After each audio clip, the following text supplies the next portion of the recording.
ते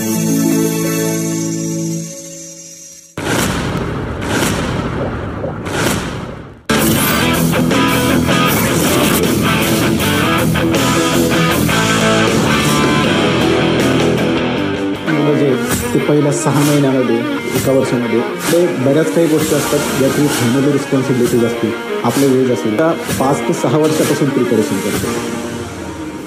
hello guys, इथे येण्यापूर्वीच मला बरेच जण इथे सर्वजण ओळखत असतील, कारण की आपल्या सारथी परिवारातर्फे आणि बाकी जे मी बरंच काही कॅन्डिडेटला शिकवलं वगैरे, जेव्हा किंवा कोरोना काळामध्ये जे आपण क्लास वगैरे घेतले मी, आपल्या जे 10 जणांचा आमचा ग्रुप होता त्याच्यामध्ये बरेच जण आपण प्रॅक्टिस केली. सर्वप्रथम मी माझ्याबद्दल सांगतो. मी गणेश नरहरी सुरुशे, बुलढाणा डिस्ट्रिक्टमधून, मेहकर तालुका, नायगाव दत्तापूर जिथे माझं पूर्ण शिक्षण झालं, आणि शिवपुरी ज्या एक छोटी लोकसंख्या आहे त्या गावाची, तिथून मी आलेलो आहे. माझ्याबद्दल पहिले सांगत असताना माझं असं एक उदाहरण आहे की ज्यामध्ये जवळपास मी मागच्या 5 ते 6 वर्षापासून प्रिपरेशन करतो आहे. आणि बँकिंगची प्रिपरेशन करत असताना 5 ते 6 वर्ष ही कन्सिस्टन्सी ठेवणं खूप अवघड आहे. मग त्यामध्ये बरेच प्रॉब्लेम येतात, जसे की तुमचं फॅमिली रिस्पॉन्सिबिलिटी असतील, त्यानंतर तुमच्या कंटिन्युअस फेल्युअर्स असतील, या फेल्युअर्समधून कधी कधी डिमोटिवेट व्हायला होतं. त्यानंतर कधी कधी आपल्याला काही गोष्टी शिकायला पण मिळतात, पण त्या गोष्टी शिकण्यासाठी आपली कन्सिस्टन्सी ठेवणं तेवढी इम्पॉर्टंट आहे, बरोबर. तर माझं फॅमिली बॅकग्राऊंड म्हणजे माझे वडील हे शेतकरी आहेत, शेतीच करतात. त्यानंतर आई होममेकर आहे, 5 ते 7 एकर शेती आहे, बरोबर. तर त्यामुळे माझा त्याच्यामध्ये शेतीमध्ये एवढा इंटरेस्ट नव्हता, कारण की आम्ही मागचे 5 ते 6 वर्ष झाले तालुक्याला राहतो, आणि शेतीमध्ये इंटरेस्ट नसल्यामुळे मला पर्याय हाच होता की काहीतरी गव्हर्नमेंट सेक्टरमध्ये बँकिंग असेल किंवा इतर कुठे त्याच्यामध्ये प्रिपरेशन करायची. आणि हे सर्व करत असताना एकच गोष्ट लक्षात होती की आपल्याला जर का पुढं जायचं असेल किंवा आपल्या आईवडिलांचं जर का नाव मोठं करायचं असेल, माझं एक छोटं गाव असल्यामुळं तिथे खूप जास्त शिकलेले नाही आहेत. माझ्या गावातला मी पहिलाच बँकर आहे की ज्याचं बँकमध्ये सिलेक्शन झालेलं आहे. आता ह्या गोष्टी पाहत असताना मी सुरुवात याच्यापासून करतो की माझी बॅच स्टार्ट झाली 2017-18मध्ये, जिथे राहुल सरांच्या अंडरच मी वराडे सर LR शिकलो. आणि हे सर्व करत असताना माझं असंही नाही की फर्स्ट डेपासून की मी प्रिपेअर नव्हतो, की माझे फर्स्ट इयरला रिझल्ट वगैरे आलेले नाहीत. माझं कंटिन्युअसली एक्झाम देत असताना किंवा बॅच चालू असताना कंटिन्युअसली 4 महिन्यामध्ये तेव्हाच 3 ते 4 प्री मी क्लिअर केल्या होत्या. म्हणजे तरी पण आपण असा एक विचार येऊ शकतो की जर का फर्स्ट इयरमध्येच जर का 3 ते 4 प्री क्लिअर केल्या होत्या फर्स्ट इयरमध्ये म्हटल्यापेक्षा बॅच चालू असताना पहिल्या 4 महिन्यामध्ये, तर मग एवढे 5 ते 6 वर्ष का लागले.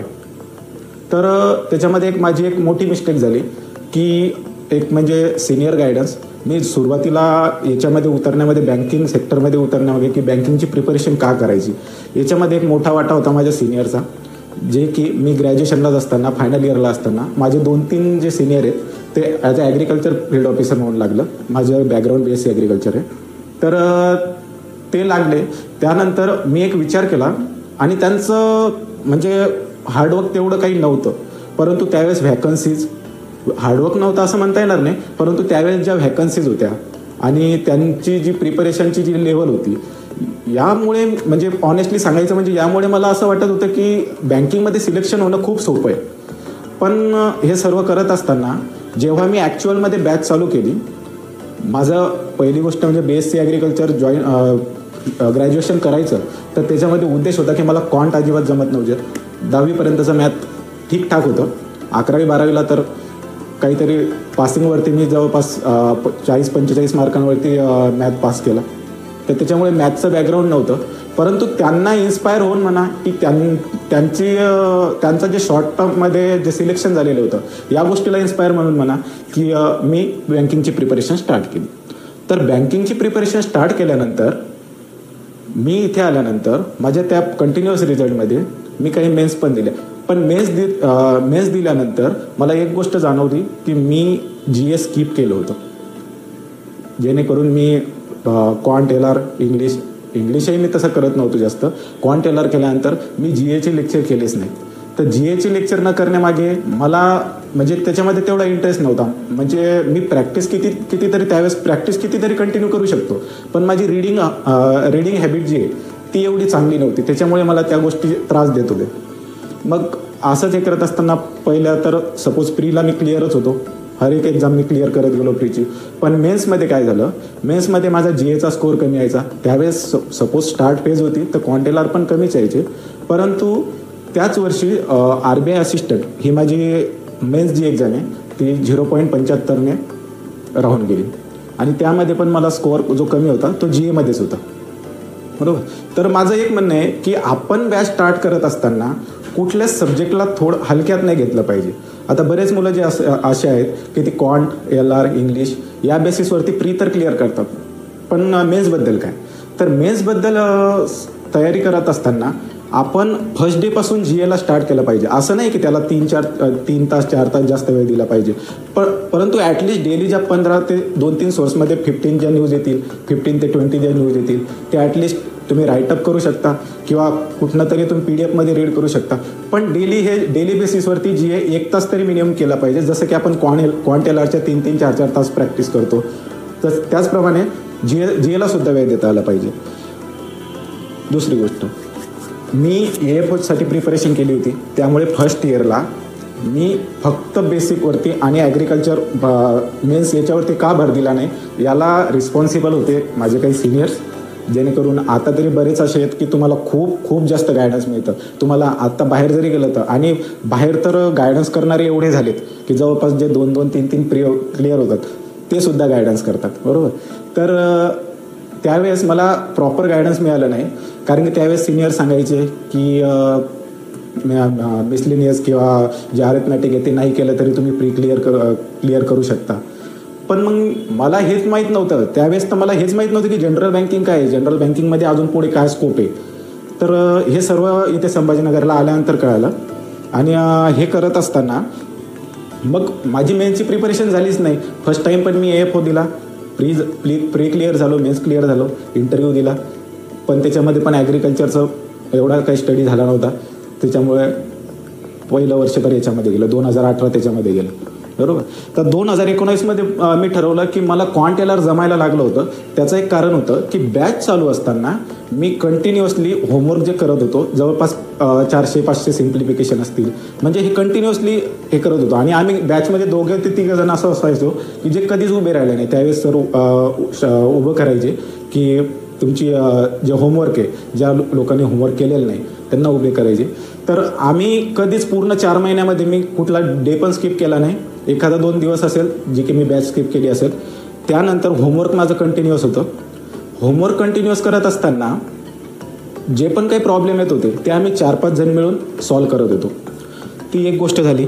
त्यानंतर आता पुन्हा एकदा प्रॉब्लेम यायचा माझ्या GAवरतीच. मी GA स्टार्ट केलं. GA स्टार्ट करत असताना मी स्टार्टपासून मला सवय नसल्यामुळे मी GAमध्ये माझी भीती आणखी वाढत गेली. त्या भीतीमुळे माझं पुढचं वर्ष गेलं. त्यामध्ये सुद्धा माझा 2 ते 3 एक्झामला GAचा सेक्शनल कट ऑफ गेला. ओके. राहुल सरांना पण कॉल केला होता की माझ्या एवढ्या मी प्री दिल्या, मेन्स दिल्या, तर काय करावं वगैरे. हे सिलेक्शन झालं त्यावेळेस पण मी कॉल केला होता. परंतु आता एवढं हे करत असताना पण आत्ताच माझं IDBI जॉबमध्ये सिलेक्शन झाले. तर सिलेक्शन झाल्यानंतर हा पण विचार होता की जॉईन करावं नाही करावं. परंतु कसं असतं, आपल्याकडे बऱ्याच काही गोष्टी असतात ज्या की फॅमिली रिस्पॉन्सिबिलिटीज असतील, आपलं एज असेल, ह्या सर्व गोष्टी मॅटर करतात. आणि मी याचा पण विचार केला की सॅलरी चांगली आहे, जॉब रोल चांगला आहे, ऑफिसर स्केल पोस्ट आहे. तर त्यामुळे मी जॉईन केलं. आणि यामागे जॉईन करण्यामागे मी जर हे जे रिझन सांगितले, फॅमिली रिस्पॉन्सिबिलिटी वगैरे, हे प्रत्येकाच्या एजनुसार, प्रत्येकाच्या प्रिपरेशननुसार व्हॅरी करतात. राईट.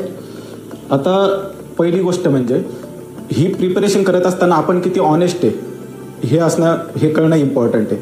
जसं की मला कळत होतं की काही इथं बरेच मुलं आहेत की जे मागच्या 2-3 वर्षामध्ये एकही प्री क्लिअर झालेले नाहीत, किंवा मी जे असेल की कंटिन्युअसली प्री क्लिअर करतोय, मेन्स क्लिअर करतोय, पण फायनल होत नाही. मग माझे आत्तापर्यंत 4 ते 5 वर्ष झाले. तर पुढे काय होणार? तर हे पुढं काय होणार या विचाराचा मी विचार केला नाही, कारण की मला माहीत होतं की माझा जो अभ्यास आहे तो प्रामाणिक आहे, मला शेतीत काम जमणार नाही. बरोबर. तर माझ्या प्रामाणिक या फक्त मी माझ्या अभ्यासावर ट्रस्ट ठेवून मी कंटिन्यू करत राहिलो. तर हे कंटिन्यू करत असताना मला एक हे सांगायचं तुम्हाला की कोरोना मध्ये आपल्याच क्लासेसचे नागेश कंदाळे असेल, त्याच्यानंतर चेतन पाटील सर असेल, कोमल माने असतील, असे बरंच आम्ही 7-8 जणांचा जो ग्रुप होता, ज्याच्यामध्ये सकाळी 5 ते 8 ते 9पर्यंत म्हणजे 5 ते 9पर्यंत आम्ही सकाळी प्रिपरेशन करायचो, ज्याच्यामध्ये आम्ही LRचे जवळपास 1000+ क्वेश्चन सॉल्व केले होते, क्वांटचे पण 1000+ क्वेश्चन सॉल्व केले होते. तर या प्रिपरेशनमध्ये माझी तर होत होती, पण त्यांची पण खूप चांगली तयारी होत होती. तर हे करत असताना त्याच सेम इयरला या सर्वांचे सिलेक्शन होऊन गेले आणि माझं सिलेक्शन झालं नाही. तर याला एक कारण अजून तेच होतं GA, जे की माझी सर्वात मोठी फिअर होती. बरं, ती सर्वात मोठी फिअर नसायला पाहिजे हे असं मला वाटत होतं, परंतु ते मला खूप लेट कळालं. आता यांचे सिलेक्शन झाल्यानंतर अजून एक प्रश्न हेच होता की सर्वांचे सिलेक्शन होत आहे, मी ज्यांना शिकवते त्यांचं सिलेक्शन होते, मग माझं सिलेक्शन का नाही?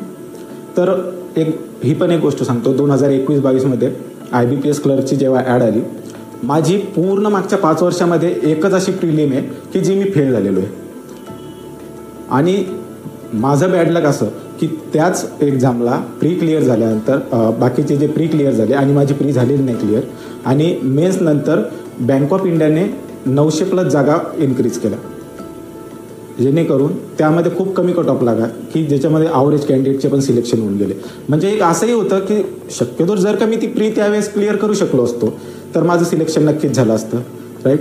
तर हे करत असताना आपला जो प्रवास असतो याच्यामध्ये बॅड लक हे येत असतं, परंतु आपण त्याच्यावर मात करणं पण महत्त्वाचं आहे. आपल्या सगळ्यात जर का आपल्याला काही जास्त हर्ट करत असेल तर आपलं एक्सपेक्टेशन.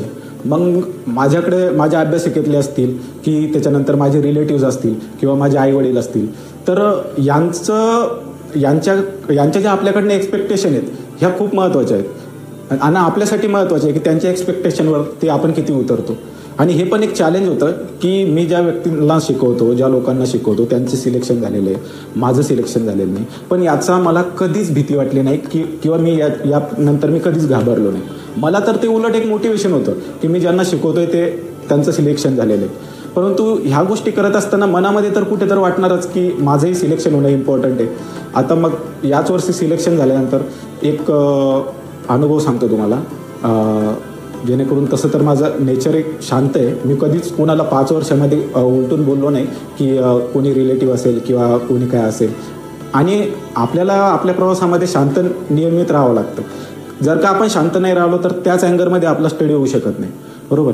तर मला जसं एका व्यक्तीने विचारलं होतं की म्हणजे हे मी प्रत्येक माझ्या अभ्यासिकेमध्ये प्रत्येक मुलाला वगैरे मी सांगत असतो नेहमी की जर तुमचं आता मागचे तुम्ही 4-5 वर्ष झाले स्टडी करताय, तुमचं वडील तुम्हाला पैसे पुरवत आहे, तुमचं आत्तापर्यंत सिलेक्शन झालं नाही, मग का बुडवत आहे? आता 4-5 वर्ष झाले, कुठली तरी कंपनी जॉईन करून घ्यायची. तुमच्या ॲग्रिकल्चरमध्ये तुम्हाला बराच स्कोप आहे, 15, 18, 20 हजारापासून तुम्हाला स्टार्टिंग आहे.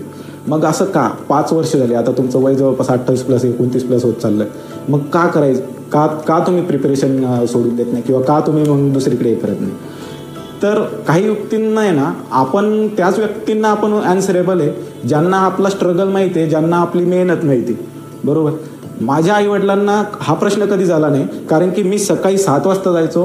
मी कोविडनंतर मी मेहकरमध्येच तेजस्वी अभ्यासिका आहे, मी तिथे प्रिपरेशन केली. आपल्या आईवडिलांना जर माहीत असलं ना की आपला मुलगा 7 वाजता जातो आणि 11 वाजता अभ्यासिकेवरनं येतो आणि तो जेवायला फक्त डेली एकदा घरी येतो, तर त्यांना आपला स्ट्रगल माहीत असताना आपण समाजाची चिंता नाही करायची. आणि समाजाची चिंता केल्यापेक्षा आपली मेहनत आपल्यासोबत आहे, आपला प्रामाणिकपणा आपल्यासोबत आहे, आपण तिथे जाऊन काय करतो हे फक्त आपल्याला माहीत असतं, बरोबर. आता या एजमध्ये मी कंटिन्यूअस जर का 5 वर्ष देतोय तर मलाही माझ्या फ्युचरची चिंता आहे की मी 5 वर्षानंतर काय करणार, यावर्षी जर नाही झालं तर काय करणार.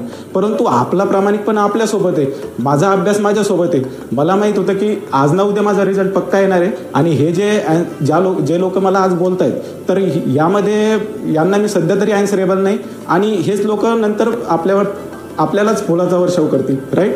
तर हेच सांगतो मी, जी व्यक्ती बोलत होती की तू काय करणार वगैरे, तर मी त्यांना म्हटलं होतं की माझे आईवडील जोपर्यंत पैसा देतील तोपर्यंत देतील, त्यांनी नाही दिल्यानंतर मी तुम्हाला मागणार, तुम्ही नाही दिलं तर मग मी दुसरं काहीतरी ऑप्शन हे करेन.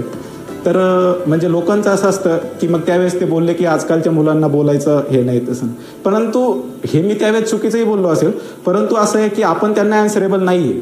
तुम्ही त्या गोष्टी बिलकुल इग्नोर करा आणि इग्नोर करत असताना आपल्या अभ्यासावरती तेवढा फोकस करा. वीक पॉईंटवरती काम करण्याची गरज आहे. म्हणजे आता या उन्हाळ्यामध्ये लग्न वगैरे असतील, हे जे असतील याच्यामध्ये आपण जातो, ठीक आहे, जिथं इमर्जन्सी आहे तिथं त्या गोष्टीला जावंच लागतं. परंतु आता RRB PO ऑगस्टमध्ये एक्झाम आहेत, जून जुलैमध्ये त्याचे नोटिफिकेशन येतात जूनमध्ये. तर हे करत असताना आपल्याला पुढच्या एक्झामला टार्गेट ठेवत असताना जे वीक पॉईंट आहेत, कमर्शियल मॅथ असेल, त्याच्यानंतर DI असतील, LR सिटिंग पझल असेल, याच्यामध्ये कुठे कुठे विकनेस असतील तर याच्यावरती आत्ता काम करण्याची गरज आहे. कारण की वेळेवरती आपण या गोष्टी करू शकत नाही. जर का तुम्ही आत्तापासून जर का प्रीची एक टेस्ट आणि विकली मेनच्या 2 टेस्ट जरी प्रीची एक टेस्ट दिली आणि विकली मेनच्या 2 टेस्ट जर का स्टार्ट केल्या तर तुमचं आरामात सिलेक्शन होऊ शकतं, बरोबर. आणि तोपर्यंत तुम्ही प्रिपेअर होऊ शकता, राईट. त्यानंतर एक महत्त्वाचा मुद्दा आहे या कन्सिस्टन्सीवरतीच, की नवीन मुलं जे आहेत ते पहिल्या 6 महिन्यामध्ये 1 वर्षामध्ये अपेक्षा करतात की रिझल्ट येईल. अपेक्षा करणं चुकीचं नाही, परंतु ह्या अपेक्षा ठेवत असताना आपले जे विकनेस आहेत याच्यावरती काम करणं पण महत्त्वाचं आहे. पहिली गोष्ट, आता माझ्याकडे बघून कोणीच म्हणणार नाही की ह्या व्यक्तीने एवढं 5 वर्ष हे केले असतील, कारण की माझ्या प्रत्येक रिझल्टनंतर मी शांत असायचो. माझ्या अभ्यासिकेमध्ये पण गेल्यानंतर मी त्या दिवशी रिझल्ट 1 एप्रिल असेल किंवा 1 जानेवारीला असेल RRB आणि IBPSचे जे रिझल्ट असतात, तर त्यावेळेस जेव्हाही माझे रिझल्ट गेले ना, तर त्यावेळेस मी फक्त तेवढ्या 1 दिवसापुरता किंवा काही तासापुरता मी हे करायचो आणि दुसऱ्या दिवशी सकाळी माझा अभ्यास स्टार्ट करायचो. तर याच्यामध्ये मोटिवेशन हेच होतं की मी इथपर्यंत पोचलो जिथपर्यंत काही लोक अजून नाही आहेत आणि हे आज ना उद्या बदलणार आहे, बरोबर. तर हे करत असताना माझे बरेच असे ज्युनियर असतील की ते मला बघून त्या अभ्यासिकेमध्ये अभ्यास करायचे आणि हे पण माझ्यासाठी खूप मोठं मोटिवेशन होतं. आता याच्यामध्ये मग काही प्रायव्हेट आता बरेच जण सिलेक्शन होऊन गेले आणि आता माझं झाल्यामुळं अजून एक माझ्या गावामध्ये पण असतील किंवा माझ्या अभ्यासिकेला असतील बऱ्याच मुलांचं सिलेक्शन होतं आहे आणि अजून ते चांगलं तयारी पण करत आहे. आता बरेच जे आईवडील आहेत त्यांच्या मुलांसाठी ते मला विचारतात पण की एवढं 4-5 वर्ष केल्यानंतर कसा स्टडी केला वगैरे काय. आणि त्यावेळेस मी प्रत्येकांना जे माझं जेन्युइन आहे ते माझा मी स्ट्रगल सांगत असतो. पहिली गोष्ट, आता हे पण एक आपलं एक हे असतं की 5 वर्ष करत असताना इकॉनॉमिकल बॅलन्स कसा ठेवला, की घरून एवढे पैसे येत होते का की आपण कंटिन्युअस. मी आत्तापर्यंत मला तरी असं वाटतं की 70 ते 80 हजाराचे फॉर्मच भरले असतील मागच्या काही वर्षामध्ये, की म्हणजे ही खूप मोठी गोष्ट आहे की एवढे सगळे फॉर्म भरणं, मग एवढा पैसा वगैरे हे ते.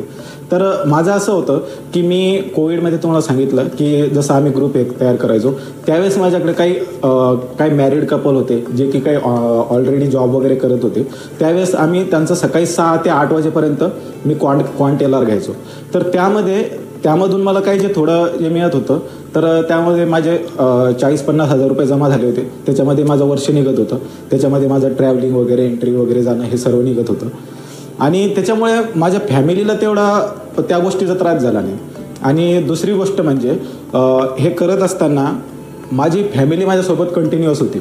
जसं की मी सांगितलं माझ्या आईवडिलांना, ते मला या पूर्ण 5 वर्षात अजून म्हटलेलं नाही की तुझं सिलेक्शन कधी होणार, कारण की त्यांना फक्त हेच माहीत होतं की मी जोपर्यंत मी स्टडी करतोय तोपर्यंत मी बॅकएंडला जाऊ शकत नाही, मी पाय मागे घेऊ शकत नाही. कारण की ते मला बघत होते की जर का सकाळी 7ला गेल्यानंतर रात्री 11ला येतोय म्हणजे याचं स्ट्रगल तेवढं चालू आहे, त्याचं वय पण वाढत आहे. आणि मी त्या टाईपमध्ये पण नव्हतो की जे मुलं काहीच विचार करत नाहीत, घरचा असेल किंवा हे असेल, बरोबर.